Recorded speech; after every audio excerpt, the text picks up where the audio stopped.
There was someone that just asked, like, so when you get through Doctor Who, can you just go through it again? Because I really enjoy these videos. And I was like, that's really flattering. I'm gonna go insane if I do that again. Yeah. And I said, like, I made a joke, like, at that point, I'm gonna be on the run from the Doctor Who fandom, and you're gonna be, and I put, you're gonna be 6 feet under ... and then I spaced it out, and I just put a ceiling, reading a book and enjoying your retirement. You should keep that in. Well, yeah, I'll put that at the beginning. Hey guys, Alex and Dad from 7th Hour Films back again with Doctor Who. Last time around was Planet of the Ood. What was that one about? Quite honestly, I've forgotten most of it. The Ood were being essentially manufactured as slaves, and the Doctor and Donna went there, and something was going wrong. They were breaking out of whatever conditioning they had, and said the circle must be broken or something like that. And it turns out there was a big, gigantic brain controlling them all. And anyway, everything blew up, and yeah, that's why I don't remember much of it. It was not as good as, for example, Fires of Pompeii. Yeah, so it was all right, but probably the weakest episode.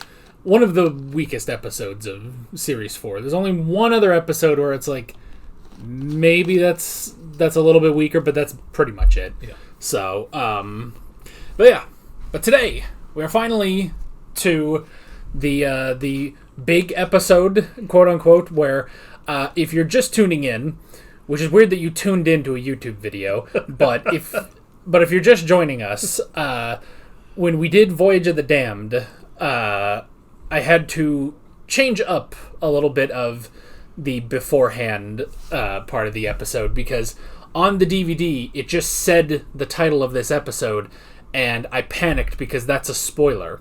So now we are finally to that episode.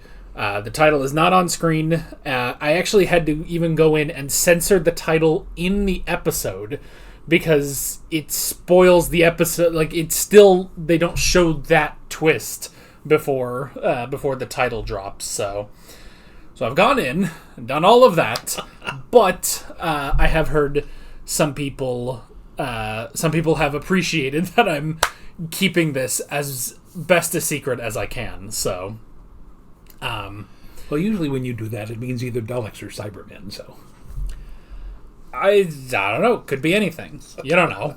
You don't know. We know. Who knows? Yeah, I know. They know. So I assume they would know. That is something I think about sometimes. Is there anyone who's going through Doctor Who the first time and they find these videos and they're like, oh well, these are going up week to week. I'll watch with them, because this is not the reaction series to be watching if that's the case. Because not only do we talk about everything in classic Doctor Who that you probably haven't watched, we also talk about stuff that will happen later. Just by virtue of we've seen episodes. Obviously, I've seen every episode, and he's seen select episodes in the future. So if that's the case, I'd be curious. You can let us know in the comments. If that is you, I do recommend another reaction series to modern Doctor Who, my reaction series to Doctor Who. Because, believe it or not, this is the second time I'm going through this show in 7 years. And I don't know how this happened. This was not ever planned this way. It's just now we're here, and I'm going through this show again. So, but anyway. Yes, way back, what was it, 5 years ago, 6 years ago, when you brought me on for Season 1, Episode 1 with William Hartnell and the Cavemen. That was supposed to be a one-off, and here we are 6 years later, still doing it. Well, because that was a one-off, but then...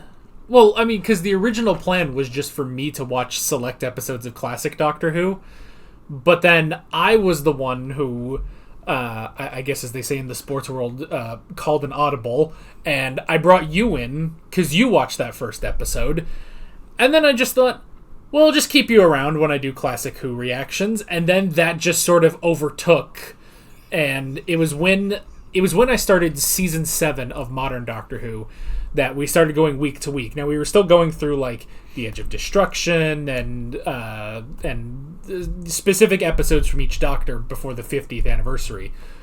And then starting from Series 8, we just went back to Season 1 of Classic Who and just went through.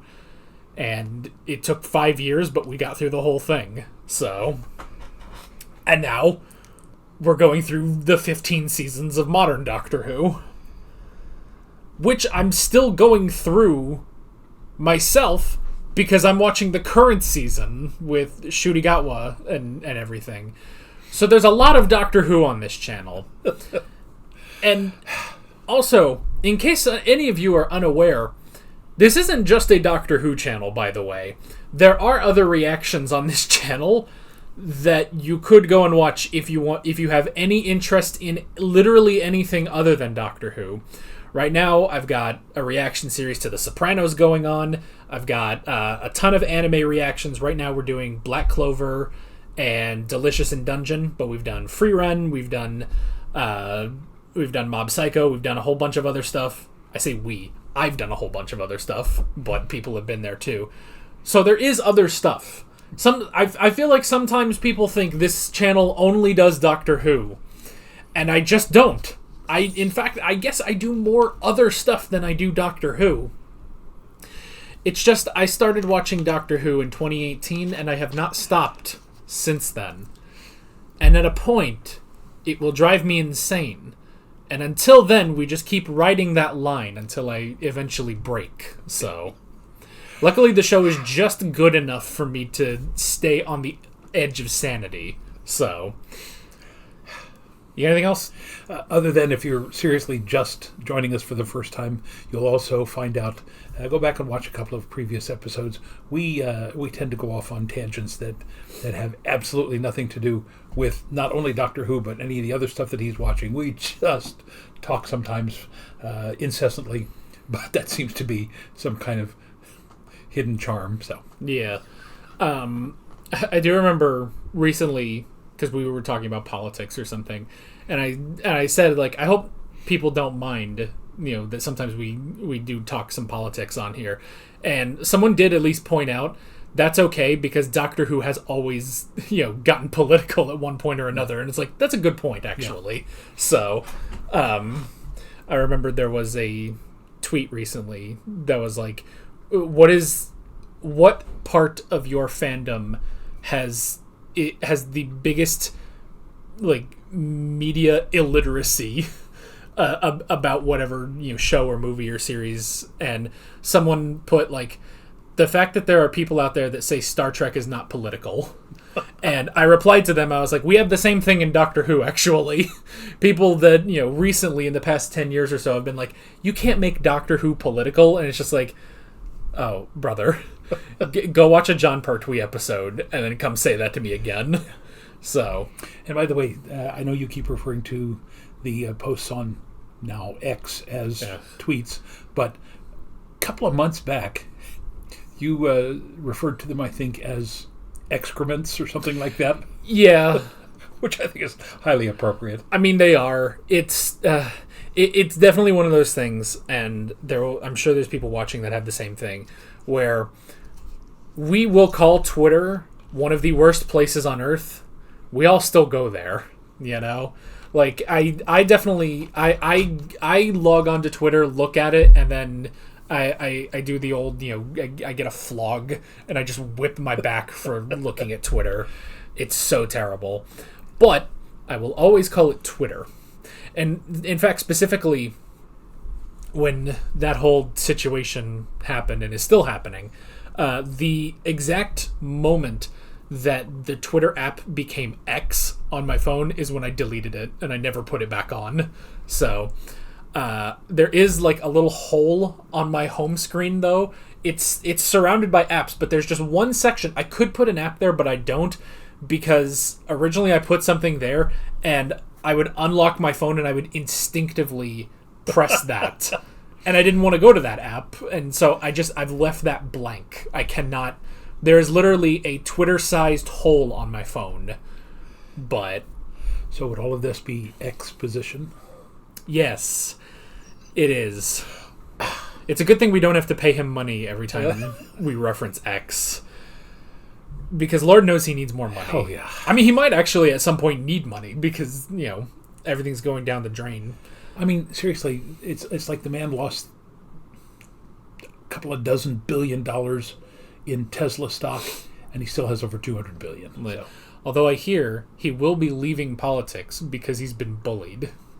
Which, if that's the case, then we do have to keep going until he leaves Twitter. So, I heard they might be implementing a new downvote thing. You can't dislike a tweet, without just commenting and saying you dislike it. But they're introducing a new downvote button on Twitter, and so we're all like, okay, so this is going to be there for all of 1 week before he realizes he's the most downvoted person on the site.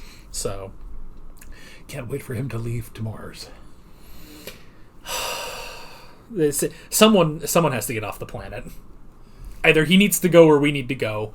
I will, you know what? I've seen The Martian. I'll go figure it out. Just give me some potatoes and a house. I can go figure it out on Mars if I have to, if it means getting away. None of this matters. What did we tell you? Exactly. So, I'm assuming we have nothing left to say. I have nothing. So let's go ahead and jump right into this episode of Doctor Who. The nameless episode. Exactly. Ratigan. A sewer rat. Take me to unit headquarters.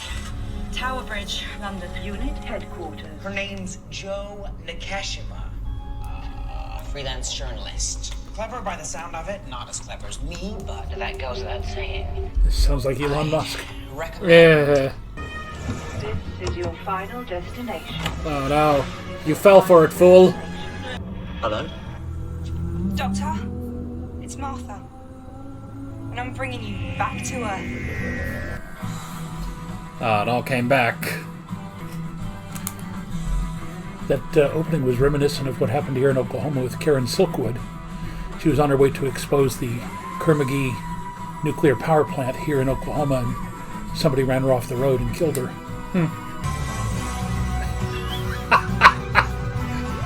Seriously? They haven't shown it yet! Oh, it's been so long. All of 5 episodes. I've heard all about you. He talks about you all the time. I dread to think. No. He says nice things. Good things. Nice things. Really good things. Oh my god, he's told you everything. Didn't take long to get over it, though. Who's the lucky man? What, man? Lucky what? He's engaged, you prawn. Really? No, Tom. Is he skinny? No, he's sort of strong. He is too skinny for words. You give him a hug, you get a paper cut. I thought you were fighting. Speaking of report safely, over. This is Dr. Jones. Operation Blue Sky is go, go, go. I repeat, this is a gun. Unit. Workers, lay down your tools and surrender immediately. B section mobilised. E section, F section, on my command. Is that what you did to her? Turned her into a soldier?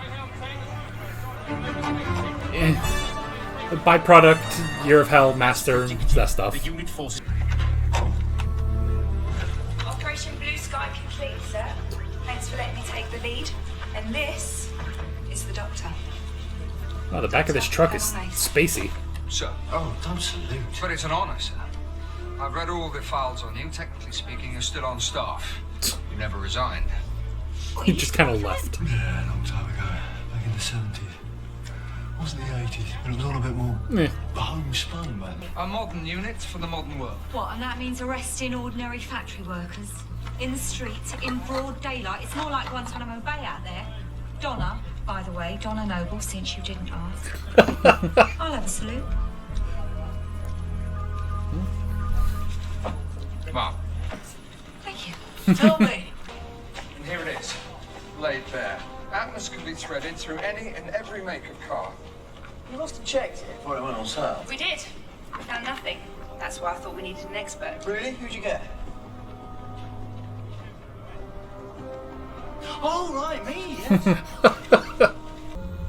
Aye. What's this then?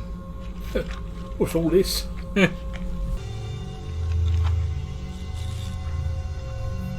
Shine light in my eyes.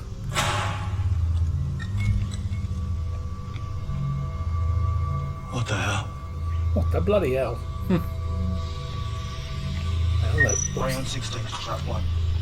We found something. looks like what the Basement corridor, north side. Cybermen were room using. 36. Let's back up, over. in Torchwood. This is either Alien or gamers. They really like their lights. Look at his neck. It's like a umbilical cord. Yeah. Well, don't get too close. I think it's harmless. Well, you know what? They didn't shoot first, and that's good for unit, actually. Excellent skills of deduction. I would rate you above average, soldier. Well done. Whereas you smell of sweat and fear. That's who I think it is. Well, we're not the ones who got out of school early, Sonny. And stop playing Humpty Dumpty and tell us who you are. Is that a reference to my height? Short answer. Yes. Pity. What are you gonna do? Bite our ankles? Oh, Rendering your guns useless. kick And him. your radio signals have been blocked. Well, he tried. Who are you? Indeed. Know your enemy.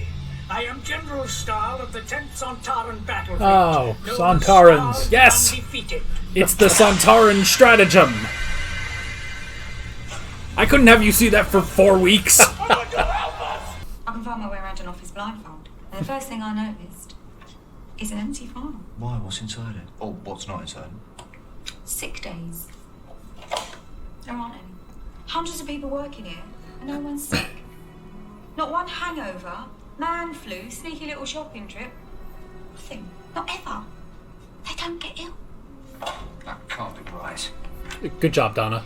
You've been checking out the building, should have been checking out the workforce. I can see why he likes you. You are good. Super temp. Dr. Jones, a medical millionaire overnight. Now runs the Ruttigan Academy, a private school educating students handpicked from all over the world. A hot house for geniuses. I wouldn't mind going there. I get lonely. Subtle. I didn't tell my family. Kept it all so secret. And it almost destroyed them. In what way? They ended up imprisoned. They were tortured. My mum, my dad, my sister. Carol It Saxon. wasn't the doctor's fault, but Yeah, it's... you need to be careful. I don't remember the Sontarans as being short. Now do your job and advance the conquest. They were shorter, but not... I don't know. They were they were certainly shorter than John Pertwee. Yeah. So, You will accompany the doctor and take orders from him. Yeah, I don't do orders. Any sign of trouble, get Jenkins to declare a code red. And good luck, sir. I said no salutes. Now you're giving orders. I'm going home. Really? I've got to. Well, that was brief. eh. If that's what you want, thank you, Donna Noble. It's been brilliant. You've saved my life in so many ways. You're just popping home for a visit, that's what you mean. You dumbo. And then you're coming back. Sure you are. Great big outer space dunce. Yeah. Ready when you are, sir. What's more, you can give me a lift. Come on. Look, that's what? I know. Mr. Trevor, have you ever had any form of hypnosis? I'm here to work. Okay. If you could just wait here. Need an actor who doesn't blink. No, that's just what the Polish are like. Come with us.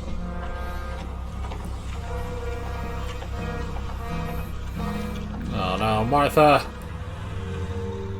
Not exactly a jeep. Yeah, I'll walk the rest of the way. it's a I'll see you back jet. at the factory, yeah? Ugh. Hate him. I'm waving at facts. It's been a long week. The kid needs to get out of the street before he gets hit by a car. After that silly little trick with the car keys, I phoned Vina and she said she hadn't seen hide nor hair. I've just been Travelling. Oh, hark at her, Michael Palin. Are you staying for tea? Because I haven't got anything in. I've been trying to keep your granddad on that macrobiotic diet, but he sneaks off and gets pork pies at the petrol station. Don't deny it. I've seen the wrappers in the car. Ross, one question. If you don't think that Atmos is dodgy... How come we've got it in the Jeeps? Tell me about it. They're fitted as standard on all government vehicles. We can't get rid of them so we can prove there's something wrong. Turn right. Drives me around the bend. Oh, nice one. Found that perfectly. This is your final destination. Ross is a good guy. He's like the modern day Benton. This is brilliant. Do you know, with equipment like this, you could, oh, I don't know, Conquer the world. planet or something? If only that was possible. If only that were possible. Conditional clause. You master English. You better come with me. Little punk. The Atmos system could make things worse. Yeah, well, I see, that's a tautology. You can't say Atmos system, because it stands for atmospheric emission system, so you're saying atmospheric emission system. Do you see, Mr. Conditional Clause? It's been a long time since anyone said no to you, hasn't it? Yeah. Me, I make these connections, and this, to me, looks like a teleport pod. Yep. Going up.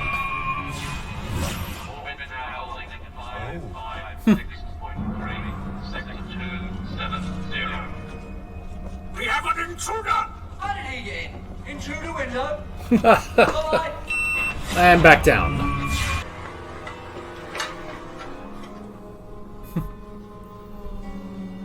Oh my god. And your name? General Stahl, of the 10th Sontaran Fleet. Stahl the Undefeated. Oh, that's not a very good nickname. What if you do get defeated? Stahl not quite so undefeated anymore, but never mind. It's like a potato. Baked potato. Talking baked potato. Talking baked potato. Don't be rude. No, but the Sontarans are fed by a probic vent in the back of their neck. That's their weak spot, which means they always have to face their enemies in battle. Isn't that brilliant? They can never turn their back. We stare into the face of death. Yeah? Well, stare at this. Oh. Good shot. How do you tell each other apart? We say the same of humans. Tell me, boy. And the test signal proved that it works. 52 deaths in the same second, man. That is just so cool. Is the temperature significant? No, that's just a phrase. Legend says he led the battle in the last great Time War. The finest war in history, and we weren't allowed to be part of it. Oh, but this is excellent. The last of the Time Lords will die at the hands of the Sontaran Empire in the ruins of his precious Earth. Please tell me this isn't a two-parter.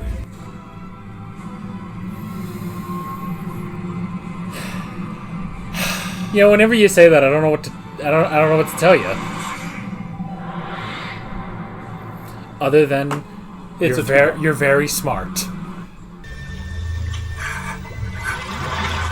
Oh, this is getting out of hand. Now there are two of them. And that one's gooey. Oh, good job. Turn right. Left. Get out! Left. Right. Left. Right. Left. Right. Left. Right. Left. Right. Left. Hooked. Oh, is that it? Ready and waiting to advance the Great Sontaran cause, sir. Then go to work. Makes you wonder how long it took to take the goo out of the clone's hair. Yeah. Our requisition is a vehicle. Anything without Atmos, and don't point your gun at people. Is it him? There's got to be one person who doesn't have Atmos. You wouldn't have Atmos. Ah, it's you! Who? Oh. It's you.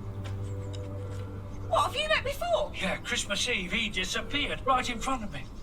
And you never said? Well, you never said. Wolf, sir. Wilfred Mott. I don't know. Men and their cars. Sometimes I think if I was a car. Oh, it's you. Doctor, what was it? Yeah, that's me. Stop it. I told you. He's blown up the car. Who Who is he anyway? What sort of doctor blows up cars? Trigger the converters and deadlock every single one! It's not safe. I'm going to get it off the street. Oh, now you've done it. Turn them off! Dude, shoot him! Don't get a brick and break the window. Yeah.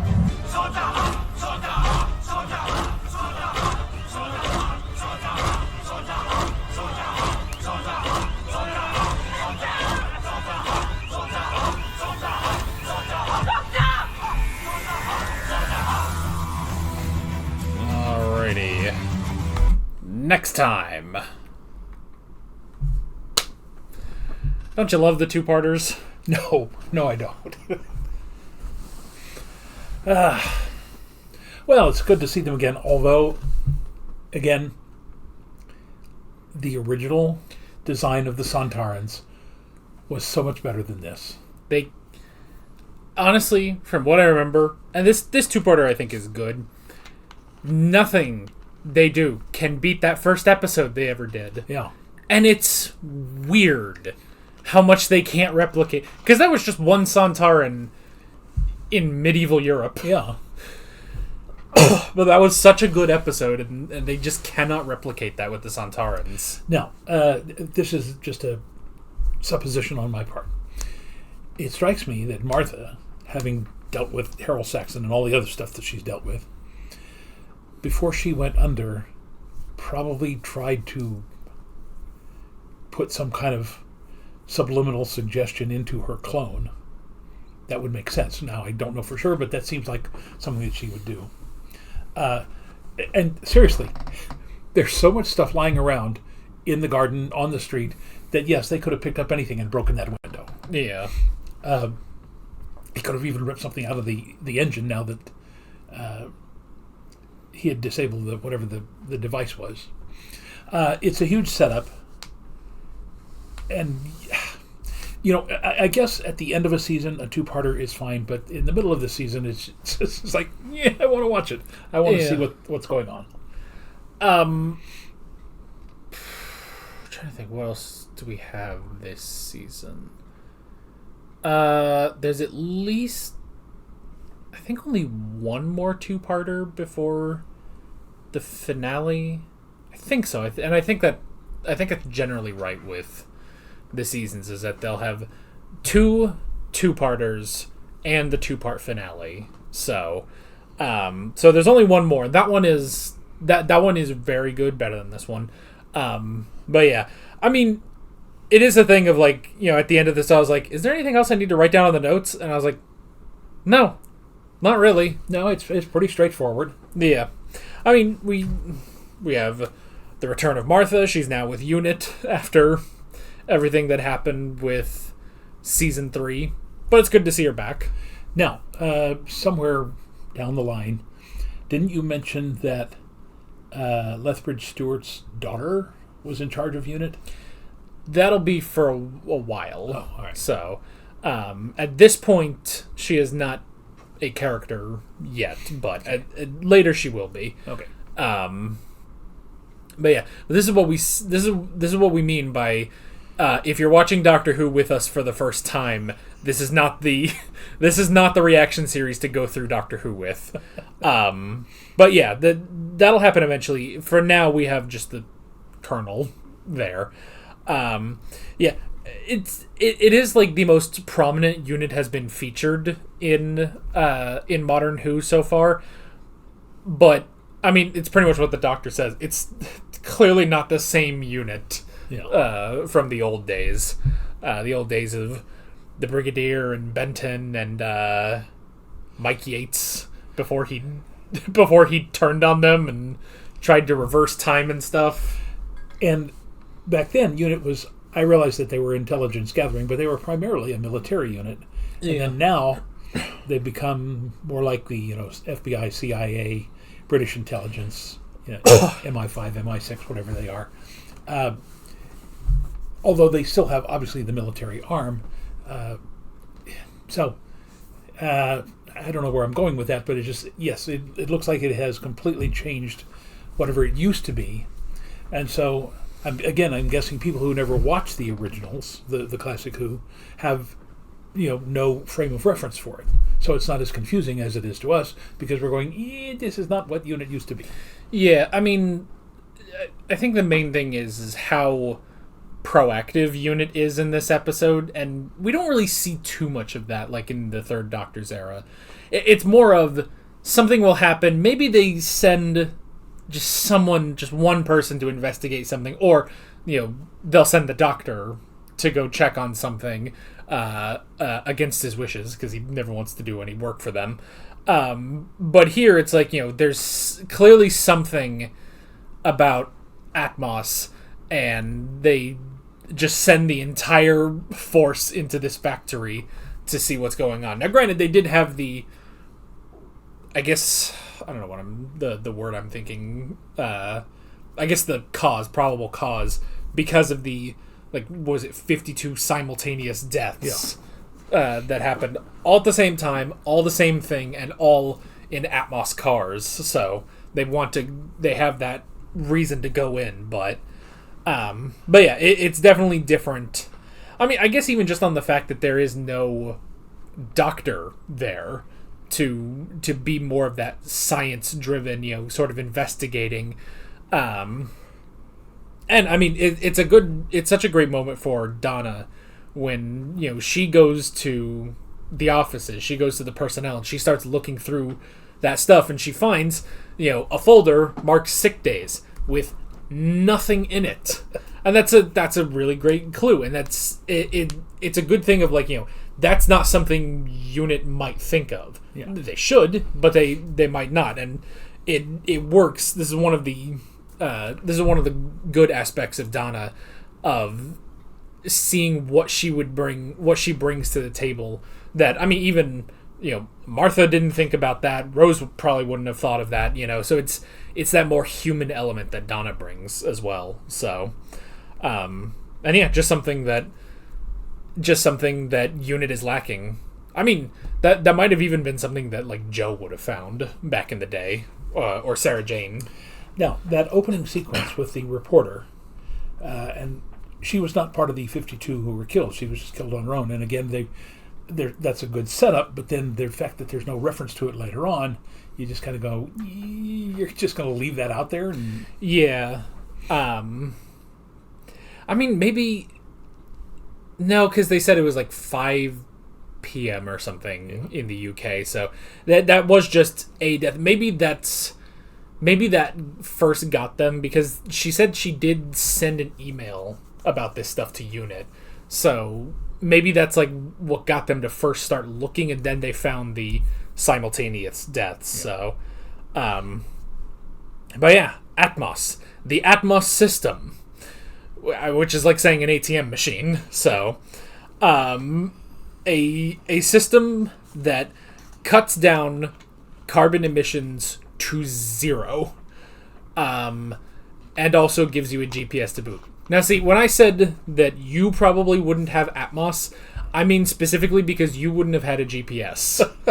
Because you don't use a GPS almost ever. Almost ever. So, because I'm kind of a human GPS. Yeah, so it does make you wonder if there are people that got specifically the carbon reducer, but didn't get the GPS system included with it. So, and it is kind of funny because now that we look at this episode, it's you technically can't make this episode today because nobody uses a dedicated GPS box anymore. Yeah.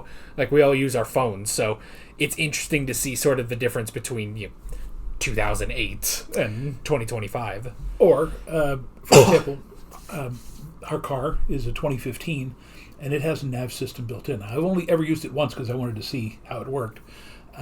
But yeah, back then we were all still, people putting the GPS box in the car. Now this is still 2007? 8. All right. Yeah, so... Now, the other thing is that Wilf kind of seems like the kind of guy who would not have one of these installed on his car. The thing is, I don't think he has a car. Oh. I think the three of them share the one car, and it's the mother's car. So, but you're right that Wilf probably wouldn't. But I mean, I guess if the allure is it reduces the carbon emission, it's supposed to help the planet. The GPS is a bonus, basically, that they include. But I don't know. It's interesting just the fact that 400 million cars have this. So, of course, then you start to wonder, it's like, okay, but how have they rolled this out? Like, okay, you can roll this out in the UK, the US, Europe, Canada, stuff like that. There are some places in the world where it's like, how did this get rolled out? You know? Because, like, I know, like, Vietnam, they don't really use cars that much, I think. Yeah. They mostly use scooters. They just, I think, like, cars right now are just too expensive, so they use a lot of scooters. So, was there an Atmos system put in every single scooter, every single bike in Vietnam? That's a lot. That's going to be, like, almost a majority of these systems, but... Now, and again, this is, again, relevant because of what's happening today. The young man, who's the genius? Ratigan. Now, in 2008, Bill Gates and Steve Jobs were the big, tech bros, but they weren't, nobody ever thought of them like we now think of Elon Musk. And even Mark Zuckerberg. So this is kind of somewhat prescient in that they have predicted essentially a guy who thinks the world is too small for him. And I don't know that I would have heard of Elon Musk back in 2008. He was starting to get on the up and up. He had a cameo in Iron Man 2, where like there was some place where Tony was going through and there were a lot of people, and Elon Musk was one of them. But yeah, honestly, it is a bit different because back then, like this was probably I don't know exactly when the iPhone came out, but that was starting around this time. So Steve Jobs taking off as a household name. Bill Gates was up there too, obviously. But yeah, and it could also be just the difference of celebrity culture. I remember I was watching a video about like the late night comedy shows and stuff, and it's like, a lot of people aren't watching this because you don't really need to watch, Colbert or whoever else, Seth Meyers interview a celebrity, because they probably posted a video about whatever they're promoting on their Twitter or their Instagram or wherever. Yeah. And it's like there's so much access to celebrity culture, so much to the point that so many people are now against celebrity culture more than ever. So it's like it is interesting, just sort of that, like how prolific Ratigan kind of is, that it's like only a select few people see what he really is, and mainly just the people that actually interact with him. Now, I made a reference right there at the very beginning when they first showed the Ratigan Academy. Called him a sewer rat. For those of you who have never seen The Great Mouse Detective, the villain is a character named Professor Ratigan, and he is a sewer rat. He is voiced by Vincent Price. And again, it's a takeoff on Sherlock Holmes, so if you've never seen it, you need to go somehow rent it, buy it, watch it. It's phenomenal. It should be on Disney Plus, because that was a Disney movie, right? Yeah. Yeah, so it should be on Disney Plus for anyone who has that one. So if you're one of the few who has Disney Plus in their multitude of streaming services, but that's another story altogether. I was gonna say like, I'm about to bash streaming, but obviously we use and stuff. But I will say we use the DVDs for Doctor Who. Yeah. So now, one last thing for me, I would love it if we could go back into the catalog and find that episode in the Third Doctor where the Sontarans first appear, and see exactly how large. Because I remember him being large. He wasn't very tall, but he was at least as large as all the other actors there seem to be, and suddenly they're shrinking them down, and I don't quite understand that. Yeah, I think, maybe if I can because I mean the problem is I don't have BritBox anymore. Although I hear that classic Doctor Who might be free on Tubi, which is a free streaming service with ads. Would you still have that on the 7th Hour films if you could go all the way back there? I might be able to. Let me see. First, I gotta go find it. I mean, I'll still have the episode up. Let's see if we can do a. We need to go to the playlist. We'll cut ahead to when I find this. Playlist made so long ago. There it is. Okay.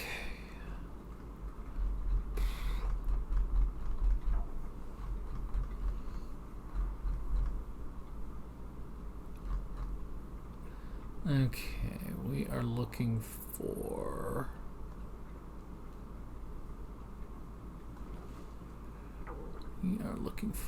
the Time Warrior. Hey guys, Alex and Dad from 7th Hour Films. God, look how young we look there. Yeah, I still had more of my hair.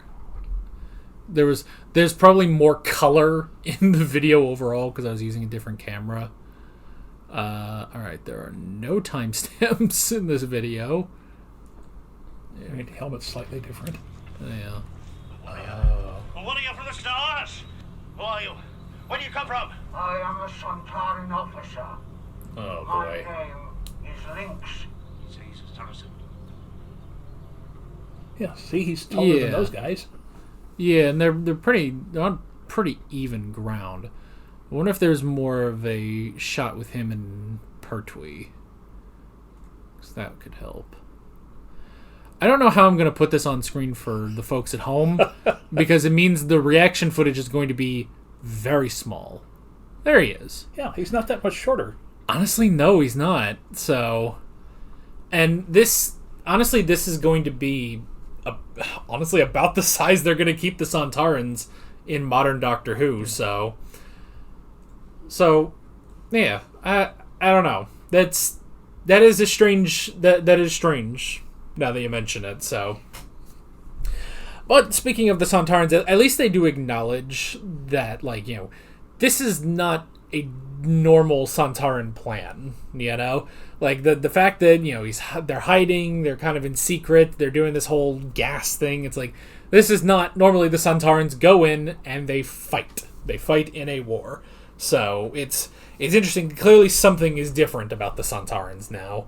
So, but I don't think they ever acknowledge why they're so much shorter. They've just decided that's how tall the Sontarans are now. So maybe that's why they weren't invited to the last Great Time War. Too short. You must be this tall to enter the last Great Time War.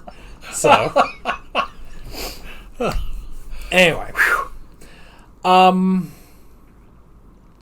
But yeah, other than that, was there anything else? It is good to see Martha back. Martha didn't do much except getting kidnapped, and then they made a clone of Martha out of the goo, and you want to think about that. So,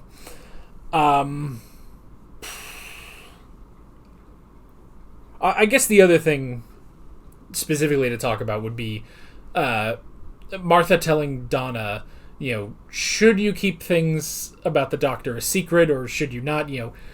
Because while it's not the Doctor's fault, her family did suffer because of the Master. So it's an interesting thing, and pretty much now her family knows. Both her grandfather and her mother now know about the Doctor because now they're thrown into this whole Sontaran thing. So... Now, one last thing about Donna's family.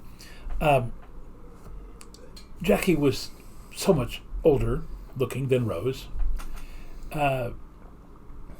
Martha's mother looked significantly older. Here's what's really odd. I didn't think Donna's mother looked old enough to be Donna's mother. The grandpa... Wilfred. Wilfred? Wilf. Yeah. Obviously, looks older than me, although he was probably younger than I am at that point. By the way, footnote, the new Pope, is younger than I am. Yeah. I am freaked out. But yeah, Donna's mother, only looks about 10 years older. Now, I realize that Donna Noble probably looks older than she really was, because she was, I think, in her 30s at this point.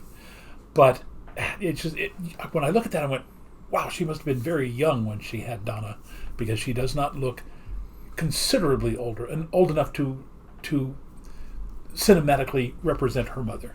Well, yeah. Maybe it's just a thing, because at this point, Catherine Tate is older than David Tennant, and that was kind of a first, that a companion, the companion's actor is older than the actor that plays the Doctor. Yeah. But maybe that's just the thing of, like, when they started that, and it's just like, oh, we're gonna have her mother, and then we're gonna have her grandfather, and it's just like, there's only so far you can go with that. And Wilf, I think at this point, is in his 70s, and the actor is too. So you've only got a limited window of fitting in a full-grown adult who has another child. Yeah. So it's sad to think that I'm actually older than most of the Doctors. Yeah, well, Hartnell was like in his 50s when he started, and I think Capaldi was actually the same age that Hartnell was when they both had the role. I think the oldest, eventually they have David Bradley as the first Doctor, and I think he was in his 70s, and I think John Hurt was as well. Yeah. I think John Hurt was still older than you are now, but this is the only thing that gives you an age crisis in your life is stuff like this and Pope Leo XIV, which we did say. I don't even know if that episode has gone up yet. Maybe it just did if we just talked about that in the Fires of Pompeii. I don't remember where we talked about the new Pope, but they already named they already got a new guy before that episode went up, I'm pretty sure. Yeah. So, well, yeah, because he was last week, and that one just went up today, Fires of Pompeii. On my feed anyway. Yeah, on YouTube. So, actually, when I went and opened Disney Plus today to do the newest episode of Doctor Who, I saw they actually have a documentary already about Leo. So I'm still going to call him Pope Bob. Yeah. So, by the way, because we talked about what his name could be, we were wrong. He did not choose Francis II. So, instead, going to be the 13th unoriginal person to choose the name Leo. But, he's essentially chose that because Leo the 13th, beginning of the 20th century, Leo the 13th was one of the first popes to speak out against, the industrialization, the capitalization, all of the robber barons and the plight of the workers and all that sort of stuff. But again, going back through history, Leo the First literally confronted Attila the Hun when the Huns were on their way into the Italian peninsula, and basically said, "You shall not pass." And for some reason, Attila turned around and went back. Leo the Third was the pope who essentially, with Charlemagne, created the Holy Roman Empire. He's the one who crowned Charlemagne on Christmas Day in 800 AD. Leo the Tenth, I almost left that out when we were talking about that. Leo the Tenth was the pope when a German monk named Martin Luther decided to basically try to reform the church. And so there was a whole big thing. Luther was called to, I can't remember exactly, I don't think it was in Rome, but he was called to a meeting of the Catholic Church where basically he was branded a heretic and excommunicated. So, yeah, there's a lot of famous Leos in there. Of course, there's a lot of Leos where no one's ever heard of, so I'll just leave it at that. I have been going down a rabbit hole since the new pope was named. I went to the page of Peter, and I read it, and then I just decided to go from there, and I am just reading. Now, a lot of the early guys, not a lot on the Wikipedia page, you know. The funniest thing is, like, taking a bet, which is probably not a good thing you should do with a religious figure, but taking a bet on the early popes of, did someone say they were martyred because most likely nothing else backs up the claim that they were martyred. Yeah. It's like every pope of the early days is just like, this guy said he was martyred. There's no official records of that by the Romans or anything. Yeah. But that's what he said. Next guy. Well, up until the Edict of Milan with Constantine, the fiery cross and the whole works, Christianity, I want to say Theodosius, one of them essentially said, we will no longer persecute the Christians, but it was Constantine who finally said, we're going to make it the religion of the Roman Empire. So, so the first 300 to 400 years, Christians were persecuted, so anyone who was found to have been a religious leader like the Pope would more than likely have been martyred. Yeah. And just as an aside, and this will be it because there's nothing else to talk about this episode and we're not talking about Doctor Who anymore, but it's something I wondered. Is the Pope technically like the oldest surviving office in general? Because there's no longer, like, Egypt still exists but there is no pharaoh. China still exists but there is no emperor of China. Yeah. So it's like I know there's the British monarchy does still exist, and the Japanese monarchy also still exists. Neither of those have power, but the Pope gone for nearly 2,000 years now. So is there any other position from the ancient world that still exists today? Again, I have very little knowledge of the Dalai Lama, but I suspect that doesn't go all the way back. But again, there are certain religions that predate Christianity, but I don't know that they have a specific office. Yeah, like the Pope. So yeah, you could be right. Yeah, because the Pope is he's the head of one facet of Christianity and of the Catholic Church, because when it was it there was a split between the Roman Catholic or Western Catholic Church and the Eastern Orthodox Church, and they created a position called the Patriarch of the Orthodox Christian Church. And then there are Coptic Christians down in Egypt, and there are Antiochian Christians in the Holy Land, and there are now various branches like Russian Orthodox and Greek Orthodox and Romanian Orthodox. So yes, he is only the leader theoretically of the Roman Catholics, but even then, that's like 1.4 billion people. Yeah. So. It has been fascinating watching how many people get invested on Twitter about the Pope's succession, because I guarantee most of them are not Catholics. Yeah. I'm not a Catholic, but I'm just watching it. I'm watching it for the sake of history, because I like that stuff. But seeing how many people got really invested in who would be the next Pope, and it's like, you're not Catholic. I'm not even sure you're that religious in general, but it's just, I don't know. There was like one person who said that her dad came in and said, this is such a big thing, we have a new Pope.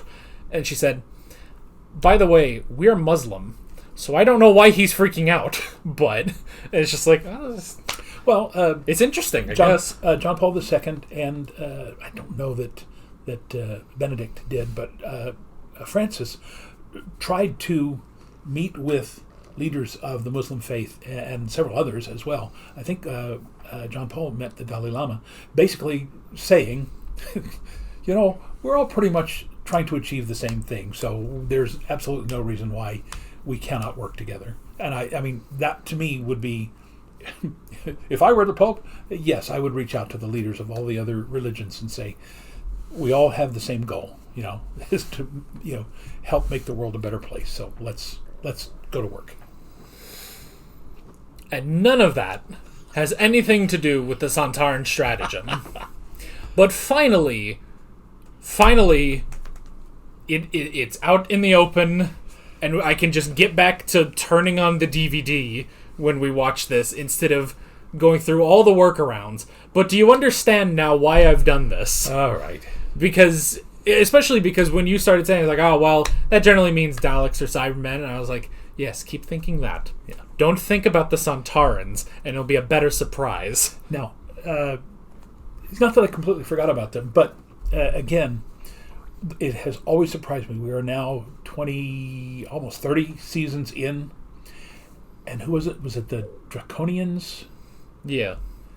Now, there was an alien race that needed to come back, and I'm astounded that they've never brought them back. You know what? That sounds like something that RTD would do nowadays. He has been going through the most obscure things from classic Doctor Who, and it's just like, oh my gosh, I understand what he's doing because I watched it all. I am a minority in the Doctor Who. I mean, I'm really a minority. I've watched everything. But even just watching any classic Doctor Who, I am in such a minority of this fandom that it's like, I don't know how people are starting on Shurigawa and understanding half of the things he pulls back in these episodes. So perhaps at some point he could bring back the Draconians. So with all that being said, we're Alex and Dad from 7th Hour Films, and we will be back next time to probably not talk about the Sontarans and instead talk about something else for 10 minutes. See you guys then. Alright guys, thanks for watching this video. There's a bunch of links on screen if you want to go click around any of those. There's a playlist with all of our Doctor Who reactions, all the modern ones. There's also another playlist with every Doctor Who reaction that's on the channel, all 7 years worth of them. There's also a subscribe button and a Patreon button on screen, as well as other links in the description if you want to go check out any of those. See you guys later.